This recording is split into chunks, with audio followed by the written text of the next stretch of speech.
আসসালামু আলাইকুম রহমতুল্লাহ। শুভ সকাল এভরিওয়ান, কেমন আছেন সবাই? আশা করি সবাই ভালো আছেন।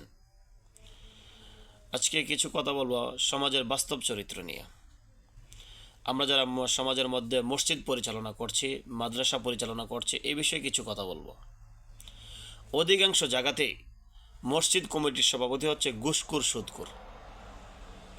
অধিকাংশ জায়গাতে মাদ্রাসার কমিটির সভাপতি হচ্ছে ঘুষখোর সুদখোর। কেন হবে?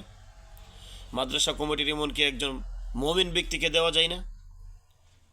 মসজিদ কমিটির সভাপতিকে এমন একজন মমিন ব্যক্তিকে দেওয়া যায় না, যিনি সারা জীবন সুদ এবং ঘুষের সাথে সম্পৃক্ত? ওনাকে আমার সভাপতি কেন বানাতে হবে? অবাক লাগে বিষয়টা, হৃদয় বিদারক কথা। অধিকাংশ জায়গাতে এমনটা হচ্ছে। মসজিদ কমিটির সভাপতি হচ্ছে ঘুষখোর, মসজিদ কমিটির সভাপতি হচ্ছে সুদখোর, জুলুমকারী। এরা হচ্ছে মসজিদ কমিটির সভাপতি।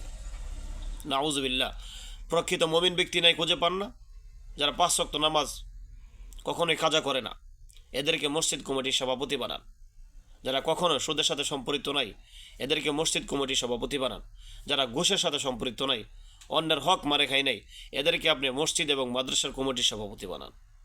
সমাজের মানুষ আজ আমরা কোথায় গিয়ে পৌঁছেছি? ওনার কিছু টাকা হয়েছে, ওনার কিছু এই ধন সম্পদের মালিক হয়েছে, উনি মসজিদ এবং মাদ্রাসার কমিটির সভাপতি। আর উনিও কেমন টাকাওয়ালা হয়েছে মসজিদ কমিটির সভাপতি হওয়ার জন্য আগে আগে আসে? না, সেটা করা যাবে না।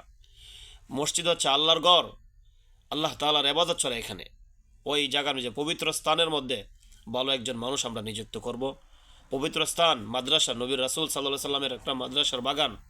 ওই বাগানের মধ্যে, জান্নাতের বাগানের মধ্যে আমরা মুমিন ব্যক্তিকে দেখে মসজিদ কমিটি, মাদ্রাসা কমিটির সভাপতি করব ইনশাআল্লাহ। আজকে বিদয় কথাটা না বললে না হয়। অধিকাংশ জায়গাতে এমনটা হচ্ছে বলেই আজকে আমার মেসেজটা দেওয়া। আমার মেসেজটা সবার কাছে পৌঁছে যাবে ইনশাআল্লাহ।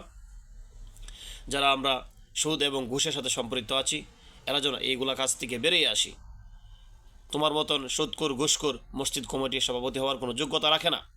তোমার মতন ঘুষখোর সুদখোর মাদ্রাসা কমিটির সভাপতি হওয়ার কোনো যোগ্যতা রাখে না।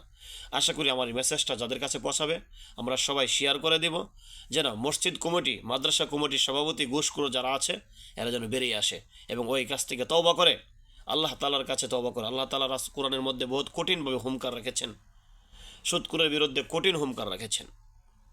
যারা সুদের সাথে সম্পৃক্ত আছে, এদের ব্যাপারে কঠিন হুমকার রেখেছে আল্লাহ তাআলা। আশা করি সবাই ওই কাছ থেকে আমরা ফিরে আসব। সুদের সাথে যারা সম্পৃক্ত আছি, আল্লাহ তাআলা যেন আমাদের সবাইকে ওই সুদ থেকে বাঁচায় রাখেন, ঘুষ থেকে বাঁচায় রাখেন, অন্যের ওপর জুলুম অত্যাচার করা থেকে বাঁচায় রাখেন, সেই কামনা করছি। ওমা তৌফিকি ইল্লা বিল্লাহ।